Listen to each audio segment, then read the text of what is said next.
We're here today in Cooperage at Tomatin Distillery to introduce you to the latest addition to the Tomatin range.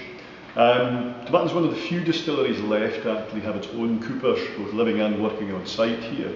And really that's a throwback to the olden days when most distilleries would have this. Their role is to actually ensure that the casks are in perfect condition for us to use for maturing our whisky. And that really is the legacy that we're bringing forward. It's the sort of historical ideas of trying to get the whisky to be as good as it possibly can be. And I think we've achieved this with the legacy. I think the cooperage is probably the most appropriate part of the distillery to introduce this whisky. Because the wood that actually is used for maturation here is the single most important part in making this whisky different to any other Tomatin range.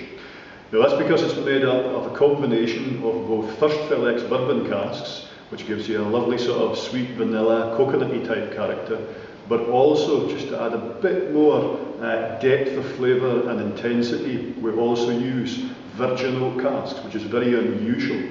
Now this adds quite a lot of extractives from the wood itself, rather than having any influence from the former contents. And this gives the intensity of flavour just to blend the two different casks together, marry them together and give you what I feel is an absolutely fantastic whisky.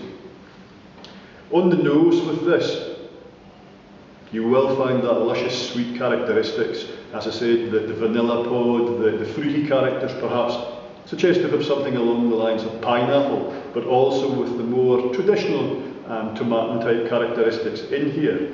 Taste wise,